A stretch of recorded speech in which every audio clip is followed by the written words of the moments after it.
지난주 수요일 3월 2일이죠. 수요일은 이제 재수요일이다 이렇게 부릅니다. 회개와 연관되어 있는 날이죠. 그리고 그날로부터 시작해서 예수님이 부활하기 바로 전날까지 주일을 빼면은 모두 40일이 됩니다. 그래서 우리가 이걸 이제 사순절이다 이렇게 부릅니다. 재수요일부터 이제 사순절이 시작이 됩니다. 우리 개신교에서는 사순절을 이제 공식적인 절기로 인정하지 않습니다. 우리는 고난 주간만, 대부분 교회들이 이제 고난 주간만 지키고 고난절을 이제 지키면서 예수님의 고난을 생각을 합니다. 자, 그런데 아주 먼 옛날 고대나 또는 중세 교회에서는 딱 일주일만 이렇게 예수님의 고난을 묵상하는 것이 뭔가 부족하다 생각해서 사순절을 정하고 40일 동안을 예수님의 고난을 묵상합니다. 그래서 이 사순절 기간에는 춤이나 노래 이런 가무나 축제를 금하고 먹는 것도 아주 간소화해서 육류라든지 또는 달걀 같은 거를 먹지 않았다 그래요. 그리고 매일 정한 시간에 교회에 가서 이제 집회를 갖고 기도회를 갖고 그러면서 주님의 고난을 묵상을 하고 또 그 고난에 동참을 하려고 했습니다. 이처럼 여러분 고난이라고 하는 것은 우리 기독교 신앙의 중심 주제이죠. 우리가 주님으로 고백하고 또 믿는 예수 그리스도는 고난을 당하셨습니다. 그가 성자 하나님이라는 것을 우리 고백하잖아요. 삼일째 하나님 중에 성자 하나님이라는 것을 우리가 고백할 때 우리는 고난 당하신 하나님을 믿는 것입니다. 대부분 종교들이 믿고 있는 신은 큰 권능과 위엄을 가지고 세상을 지배하는 두려운 그런 신으로 이렇게 되어 있습니다. 그런데 우리가 믿는 하나님은요, 우리와 같은 종의 형체를 가지고 연약한 모습으로 세상에 오셨어요. 그리고 우리가 당하는 시험을 그대로 다 당하셨어요. 그리고 온갖 고초를 겪더니 마침내 자기의 그 소중한 몸을 희생 제물로 해서 우리를 위한 대속의 제사를 친히 드리셨습니다. 그럼 이런 신을 믿는 종교가 어디에 있겠습니까? 그러므로 우리 기독교는요, 근본 고난의 종교입니다. 주님은 이 세상에서 고난 당하고 있는 우리 인간을 고난이 없는 곳에서 영원히 살 수 있게 하기 위해서 당신이 대신 고난을 당하신 것입니다. 그럼 만일 우리가 이 십자가의 은혜를 진정으로 깨닫는 신앙이라고 한다면 적어도 고난에 대해서 우리가 세상 사람들과는 다른 생각을 갖지 않을 수 없을 것이다. 어떤 다른 생각인가? 오늘 우리가 그것을 말씀을 통해서 좀 생각해 봐요. 여러분, 우리들 모두가 다 경험하지만 우리에게는 정말 수시로 크고 작은 고난들이 찾아옵니다. 이게 우리의 삶이에요. 이게 우리 개개인뿐만이 아니라 우리가 눈을 들어서 세상을 보면요, 세상이 온통 고난으로 가득 차 있습니다. 지금 몇 년 동안 계속되는 이 전염병 팬데믹도 그런 고난들 가운데 하나이죠. 또 러시아의 침략을 받은 우크라이나 사람들은 어떻게 보면 지금 세계에서 가장 고난당하는 사람들이 되었어요. 세계 구석구석에는 이런저런 이유로 인해서 고통당하고 있는 사람들이 많이 있습니다. 자, 그런데 우리가 늘 당하는 고난, 세계에 가득 차 있는 고난에 대해서 우리 사람들이 갖고 있는 감정은 되게 비슷해요. 만약에 아주 나쁜 악행을 저지른 그런 사람이 고난을 받으면은 저건 자기가 잘못한 것에 대한 죗값을 받는 것이다. 그러면서 세상을 공의롭다 이렇게 생각을 합니다. 저런 악을 행한 자를 고통을 주는 세상은 공의로운 세상이다 이렇게 생각해요. 그런데 자꾸 착하고 의로운 사람이 고난을 당하면요, 뭔가 세상이 정의롭지 못하다 하는 생각을 갖게 됩니다. 우리 개개인 자신에게 찾아오는 고난에 대해서 마찬가지예요. 만약에 내가 무슨 나쁜 짓을 행하고 큰 잘못을 저질렀어. 그래서 그 결과로 그에 상응하는 벌을 받는다라고 하면은 그게 고통스럽고 힘들긴 해도 내 마음속에서는 내가 고난당해 싸다 하는 그런 생각을 갖게 됩니다.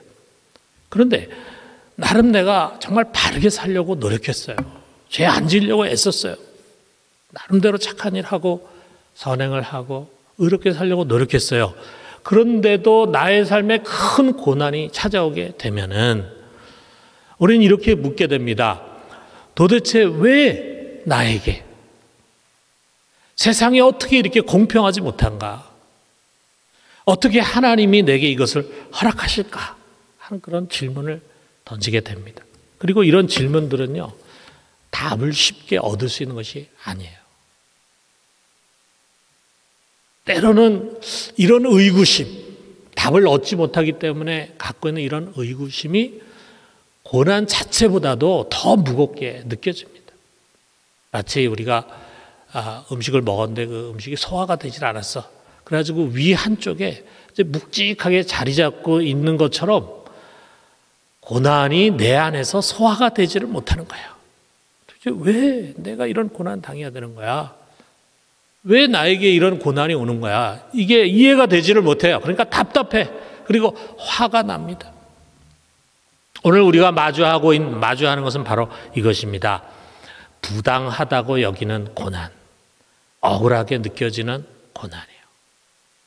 이런 고난에 대해서 우리 하나님은 여기 사도 베드로, 그가 쓴 이 베드로 전서를 통해서 뭐라고 말씀하시는가? 자, 이 말씀의 시작은 종들에게 주인들을 어떻게 대해야 하는가를 가르치는 데서 시작합니다. 여기 18절에 보니까 사환들아 범사의 두려움으로 주인들에게 순종하되 선하고 관용하는 자들에게만 아니라 또한 까다로운 자들에게도 그리하라 그랬어요. 이게 처음에 사환들아 그런데 이 사환으로 번역된 오이케테스라는 말은 정확한 이 번역은 집에서 일하는 종입니다. 하우스 슬레이브예요. 자, 그 당시에 로마 제국에는 이 노예들이 굉장히 많았습니다. 왜 이렇게 많냐 하면 이 로마가 영토를 확장하면서 계속 전쟁을 했잖아요. 그래서 전쟁을 해서 승리하면은 그 민족들을 전부 노예로 끌고 왔어요. 그래서 로마 제국의 시대 속에 어떤 때는 전체 인구의 반 이상이 노예였다. 이렇게 말하기도 합니다. 그런데 그런 노예, 종들 가운데 이제 예수를 믿는 사람들이 이제 하나둘씩 생겨나면서 많은 종들이 교회 안으로 들어왔어요. 사도들은 이들에게 너희들은 먼저 집에서 너희 주인들에게 순종해야 된다. 이것을 가르쳤습니다. 자, 그런데 이 종들의 주인이 정말 종을 인격적으로 대하는 아주 착하고 선하고 그리고 아주 마음이 너그러운 관용의 주인이면은 뭐 순종하는 게 어렵지 않을 거예요. 오히려 자발적으로 순종하고 싶고 좀 주인을 존경하고 사랑하는 마음을 가질 것입니다. 그런데 주인들이 그런 주인보다는 아마 그 당시에 여기에 표현대로 까다로운 주인들이 많이 있었을 거예요. 자, 이게 까다롭다고 번역된 이 스코리오스라고 하는 말은요, 까다롭다는 말로 해석하기에는 더 아주 깊은 뜻들을 갖고 있는데 어떤 뜻이냐면 공정하지 못하다, 정직하지 못하다, 삐뚤어지고 굽어져 있다. 그런 뜻이에요. 공정하지 못한 주인, 그리고 정직하지 못하고 삐뚤어지고 굽어진, 한마디로 말하면 아주 거칠고 못된 주인이에요. 그런데 그런 주인에게도 내가 믿는 그리스도인이라면은 선한 주인에게 하듯이 순종해야 된다. 이렇게 가르치고 있습니다. 자, 그런데 아마도 이런 주인을 만난 종은요, 정말 평생 고생했을 것입니다. 그 당시 로마 제국은요, 주인이 자기의 종을 죽여도 죄가 되지 않아요. 왜냐하면 이 종을 인간으로 보기보다는 소유물로 봤어요. 그렇기 때문에 뭐 우리가 자기가 갖고 있는 소유를 뭐 쓰레기통에 갖다 버리건 어떻게 처단하건 뭐 그게 불법이 아니잖아요. 자, 그런 것처럼 이 종을 주인이 죽일 수 있다. 다시 말하면은 종에 대해서 아주 그야말로 절대적 권한, 종의 목숨까지도 좌지우지할 수 있는 그런 절대적인 권한을 주인이 갖고 있었는데, 그런 주인이 만약에 아주 사악한 인격의 소유자라고 한다면은 그 아래서 종들의 삶은 얼마나 고달프겠습니까?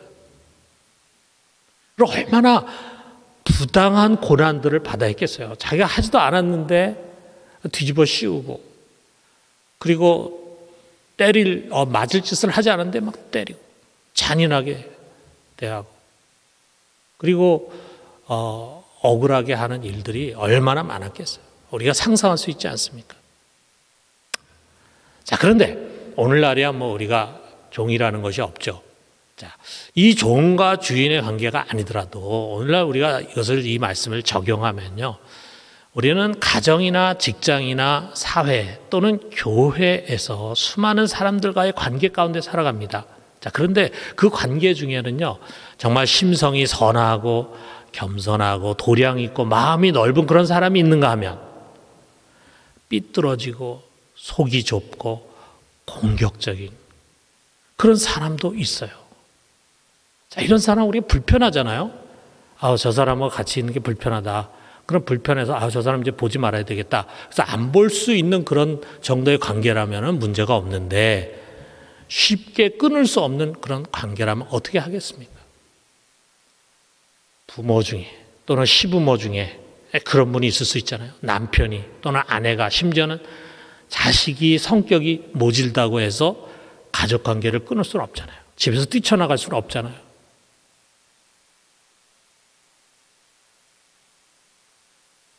뭐 어떤 사람은 평생 아주 성격이 못된 그런 남편 때문에 고생하는 그런 부인도 있을 수 있겠죠. 직장에서 상사나 또는 동료 중에 그런 힘든 사람이 있다고 해서 힘들게 들어간 직장을 그만둘 수는 없지 않습니까? 또 우리 교회 안에도 그런 사람이 있을 수 있죠. 교회 안에 뭐 다 거룩하고 선한 사람만 있는 것은 아니니까. 교회 안에 그런 사람이 있다고 해서 교회를 이리저리 옮길 수 없지 않습니까?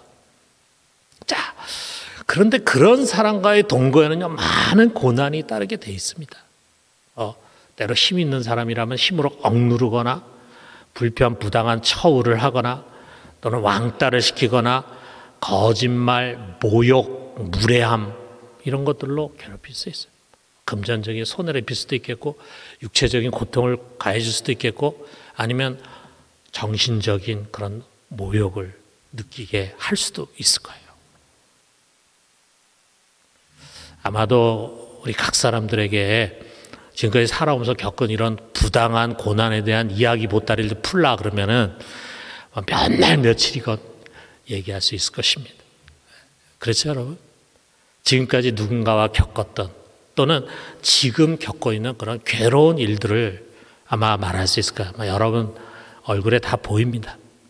공감 가는 그런 모습이. 자, 여러분, 우리 중에 그런 사람을 겪지 않은 사람이 누가 있겠어요? 지금 관계하고 있는 사람들 중에 그런 류의 사람이 없는 사람이 누가 있겠어요? 차라리 일이 힘들고 몸이 아프고 잘 못 먹고 못 입는 건 견딜 수 있어요. 그런데 사람들로부터 오는 부당한 고난, 정말 힘듭니다. 우리 그런 고난을 어떻게 믿음으로 이겨낼 수 있을까? 자, 오늘 말씀은요, 이것을 위해서는 먼저 고난을 대면하는 우리의 생각의 변화를 요청합니다. 우리 19절에서 20절 보면은 부당하게 고난을 받아도 하나님을 생각함으로 슬픔을 참으면 이는 아름다우나 죄가 있어 매를 맞고 참으면 무슨 칭찬이 있으리요. 그러나 선을 행함으로 고난을 받고 참으면 이는 하나님 앞에 아름다우니라. 자, 이는 아름답다라고 하는 말이 두 번이나 반복이 돼요. 19절하고 20절에서. 이는 아름다우나, 또 맨 마지막에 이는 하나님 앞에 아름다우니라 그랬어요. 자, 그런데 여기 아름답다라고 번역이 된 카리스라고 하는 이 말은요, 성경에 굉장히 많이 나오는 단어예요. 이 말의 가장 첫 번째 뜻은 은혜라는 뜻입니다. 은혜. 카리스가 은혜야. 하나님의 은혜, 축복, 그리고 선하고 매력적인 일, 뭐 그런 뜻이에요. 그래서 우리 한글 성경이나 영어 성경은 그렇지 않은데 대부분의 독일 성경들은요, 이 부분을 어떻게 해석했냐면 이것이 은혜다, 이것이 아름답다 이렇게 해석한 것이 아니라 이것이 은혜다 이렇게 번역을 했는데 저는 이 번역이 옳다고 생각을 합니다. 무엇이 은혜인가? 은혜는요, 여러분, 부당하고 억울하게 고난을 당하더라도 하나님을 생각하면서 그 괴로움을 참는다면 그것이 은혜라 이거죠. 자기가 잘못해가지고 그래서 고난 당한다면 그건 칭찬할 것이 없어요. 그렇지만 선을 행하다가 바르게 살다가 고난을 당한, 근데 그러면서도 그것을 참고 견딘다면 그것이 하나님 앞에서 은혜다라고 말합니다. 여러분, 오늘 하나님께서 주시는 말씀을 여러분 가슴속에 아멘으로 받을 수 있기를 바랍니다. 여러분, 은혜라는 것은 좋은 환경에서 좋은 사람들을 만나서 좋은 것을 누리는 것만이 아닙니다. 내 주위에 다 선하고 마음이 너그럽고 관용적인 사람들만 있어가지고 나를 잘 이해해주고 나를 잘 따르는 사람들만 있는 이것이 은혜가 아니라 이거예요. 하나님은요, 우리를 그런 온실에서 살도록 허락하지 않았습니다. 우리가 만약에 그런 온실에서만 살면요, 우리는 고난이라는 것이 무엇인지 이해할 수가 없어요. 우리 중에 상당히 유복한 환경에 큰 어려움이 없이 이렇게 큰 사람들 혹시 있다고 한다면은 우리가 이렇게 보면은 고난이 뭔지를 모릅니다. 고생 안 해본 사람들은 고난이 뭔지를 잘 몰라요. 그냥 책상 머리에서 책에서 읽고 그리고 지식으로 갖고 있는 고난일 뿐이지 가슴에 느끼는 고난은 아니라 이거죠. 그러다 보니까 우리 기독교는 고난의 종교인데 이 은혜의 깊은 도에 이룰 수가 없어요. 여러분, 은혜라고 하는 것은 우리의 가정이나 또는 직장이나 교회에서 까다롭고 삐뚤어진 성격을 갖고 나를 힘들게 하는 사람들과 관계하고 살면서 그들로부터 오는 괴로움을 참아내는 그것이 은혜입니다. 우리가 어떻게 참아낼 수 있을까? 자, 그 비결이 19절 상반절에 나와요. 부당하게 고난을 받아도 하나님을 생각함으로 슬픔을 참으면 그랬어요. 하나님을 생각함으로입니다. 어떤 하나님이겠어요? 고난 당하신 하나님, 우리 주 예수 그리스도, 그분을 생각하는 것에 우리에게 찾아오는 부당한 고난을 잘 참고 견딜 수 있는 열쇠가 있다 이거죠.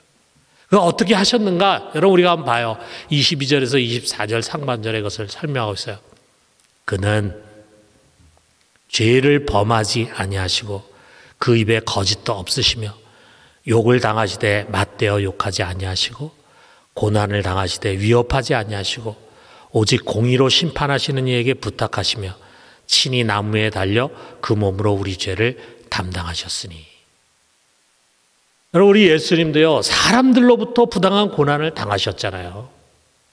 특별히 대제사장, 장로, 서기관, 이런 종교 지도자들과 그들을 추종하고 있는 유대인들이 예수님 미워했어요. 어떻게든지 그를 올무에 걸게 하기 위해서 온갖 시험을 가지고 그에게 찾아왔습니다. 그리고 그를 죽이려고 했습니다.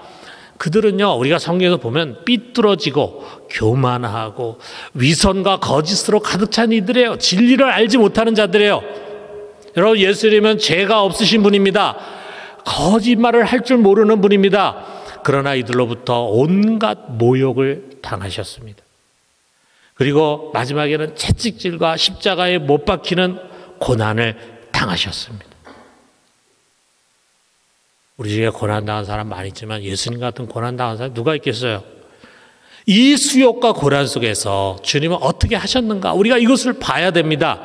뭐라 그럽니까? 욕을 당하였지만 맞대어 가지 욕하지 않으셨다 그랬어요.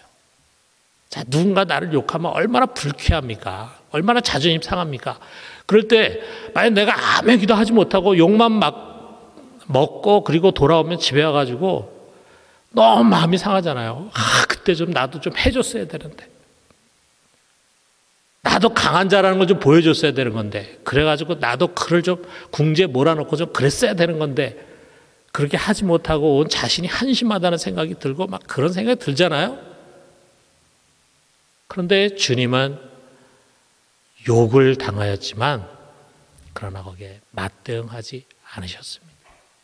그 주변에 있던 사람들 볼 때는 참 칠칠 맞다 이런 생각도 들 수 있겠고, 제자들이 볼 때는 실망스럽다 이런 생각이 들었을지도 몰라요. 너무 유약해 보였을지도 모릅니다. 그런 고난을 당하셨지만 위협하지 않았다 그랬어요. 여러분, 우리가 고난 당하게 되면은 협박을 하는 말을 하기 쉽잖아요. 나중에 내가 가만두지 않을 거야. 네가 지금 내 눈에서 눈물을 흘리게 하면 나중에 내가 네 눈에서 피눈물 흘리게 할 거야. 협박의 말들이죠. 우리 그리스도인들은 때로는 너 나에게 이런 식으로 하면은 하나님이 용서하지 않을 거야. 하나님 널 치실 거야. 하나님께 얻어맞을 거야. 그런 나쁜 짓 하면. 뭐 이런 일종의 협박의 이야기죠. 그런데 여러분, 예수님은요, 이런 협박의 말씀을 하나도 하지 않았습니다.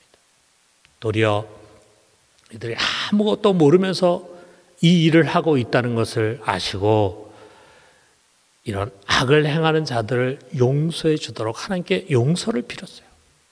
하나님, 저들을 벌하지 마시고 자기 하고 있는 것을 알지 못합니다. 저들을 용서해 주시옵소서. 기도하셨잖아요. 그리고 오직 공의로 심판하시는 하나님, 결국 마지막에 공의로 심판하시고 시시비비를 올바르게 가르실 진정한 재판관 되신 하나님께 모든 것을 다 맡기심으로 친히 악으로 악을 갚지 않으셨어요. 그리고 그가 이처럼 이 고난을 잘 참고 견딤으로 말미암아 죄인된 우리들이 죄에 대해서 죽고 의에 대해서 살게 하셨어요. 그리고 그가 채찍에 맞은 상처로 말미암아 우리가 나음을 입었고, 우리 모두가 양과 같이 길을 잃고 방황하는 자들이었는데 우리 영혼의 목자 되신, 감독 되신 주님께 돌아오게 되었습니다. 저는 예수님은 이런 말로 표현할 수 없는 온갖 부당한 고난을 받았는데, 그런 고난 가운데서 어떻게 그것을 대하셨는지 그런 본을 우리들에게 보여주셨습니다. 자, 오늘 우리는 여기서 이 두 가지를 명심해야 돼요. 첫째로는 주님은 우리의 자리에 서셨다라고 하는 것입니다. 여러분, 우리가 세상에서 참이 부당한 고난을 받을 때, 우리 중에는 그런 분들이 있을지 모르겠지만 그 옛날에 아주 못된 주인 밑에서 어떻게 보면 평생을 살아야 되잖아요. 매일매일 한숨 쉬고 눈물 짓고 살아가는 그런 종을 우리가 연상한다면, 그와 같이 우리가 세상에서 끊임없이 사람들로부터 어려움을 당하는 그런 사람들이 있을 수 있겠죠. 자, 그런 부당한 고난을 받을 때는요, 외롭다는 생각이 듭니다. 하소연할 것도 없어요. 도움 받을 것도 없어요. 이 문제를 해결해 줄 사람을 찾을 수가 없어요. 하나님께 기도합니다. 그런데 상황이 변하지 않으면 하나님 멀리 계시다는 생각이 듭니다. 그러나 여러분, 하나님 결코 멀리 계신 것이 아닙니다. 침묵하고 계신 것도 아닙니다. 내가 이처럼 고난을 당하고 어려움을 당하는데 아무 변화도 일어나지 않는 것은 하나님 나를 내버리신 거야 라는 생각, 버림당했다는 생각이 드는 게 당연하지만 그것은 옳은 것이 아닙니다. 여러분, 내가 고난 가운데서 괴로워할 때 주님은 분명 십자가로 말씀하십니다. 뭐라고 말씀하십니까? 내가 당한 모욕 나도 당했어. 내가 겪는 아픔 나도 겪었다. 나는 고통 중에 있는 내 곁에 너와 함께 하는 거야. 십자가로 주님은 우리에게 이 말씀을 주시는 거예요. 노벨 평화상을 받은 유대인 작가 엘리 위젤이라는 사람이 있어요. 이 사람은 이제 아우슈비츠 형무소에 가족들과 함께 끌려갔고, 그런데 용케 생존을 했습니다. 이 사람이 자기가 그 수용소에서 경험한 것을 바탕으로 해가지고 그날 밤에라는 소설을 썼어요. 거기에 이런 장면이 나옵니다. 참 그가 겪은 그 나치 수용소라고 하는 것은 온갖 불의가 일상화된 것이에요. 불의가 가끔 일어나서 어떻게 저런 일이 일어날 수 있지, 이런 게 아니라 늘 어떻게 거기서 일어나는 모든 일들이 다 불의한 일들이야. 그런데 어느 날 나치가 말해요. 죄를 졌다 그래가지고 유대인들을 다 모아놓고 거기에 한 어린 소년을 포함해서 몇 사람을 이제 벌을 주는 거예요. 그 벌이 뭐냐 하면 교수형에 처하는 거예요. 밧줄에 목을 매달아가지고 죽이는 겁니다. 그런데 어른들은 금방 죽었어요. 그런데 어린 소년이 말이에요. 죽지를 못하는 거예요.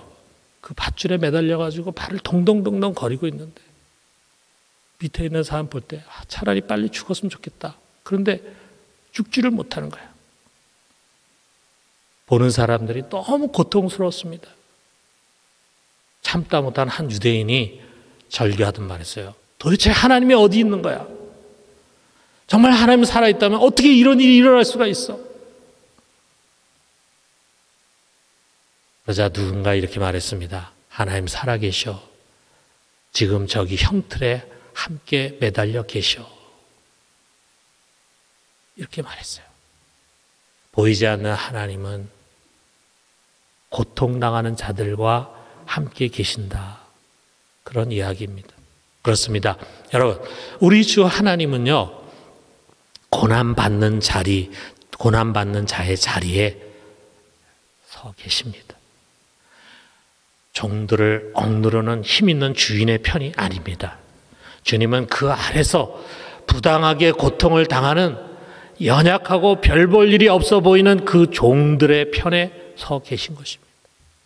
그러므로 고난당하는 연약한 우리를 누구보다도 잘 아시고 불쌍히 여기십니다. 그리고 우리 곁에 함께 하시면서 말씀하십니다. 너의 고난에 나도 함께 한다. 사랑하는 성도 여러분, 우리가 고난당할 때 믿음의 귀를 열고 항상 이 주님의 음성을 들읍시다. 너 혼자 아니야. 내가 너와 함께하고 있어. 네가 받은 고난 나도 벌써 다 받았어. 이 음성을 우리가 들어요. 그러면서 그 고난을 참고 견디며 이겨내는 은혜의 사람들 되기를 주님의 이름으로 축원합니다. 자, 두 번째는요. 우리도 그의 자리에 서야 한다. 그가 우리의 자리에 섰으니까 이제 우리도 그분 자리에 서야 돼요. 주님은 모든 그리스도인들을요, 그의 자리로 초청하십니다. 나를 따르라 초청하십니다. 자, 21절이 그 말씀이에요. 이를 위하여 너희가 부르심을 받았으니 그리스도도 너희를 위하여 고난을 받으사 너에게 본을 끼쳐 그 자취를 따라오게 하려 하셨느니라. 그분이 우리에게 본을 보였어요. 그리고 너희도 나를 따라오라. 이처럼 살라고 말씀하십니다. 우리도 그의 자리에 서서 그가 보이신 자취를 뒤따라야 합니다. 그가 하신 대로 악을 악으로 복수하지 않는 것입니다. 모욕을 모욕으로 되갚지 않는 것입니다. 나를 힘들게 하는 자에게 협박과 징후로 응대하지 않는 것입니다. 오직 공의로 심판하실 하나님 아버지를 신뢰하면서 그에게 전적으로 맡기는 것입니다.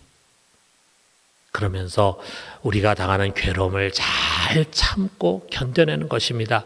여러분, 이것이 은혜입니다. 그리고 이 은혜를 위해서 우리가 부르심을 받은 것입니다.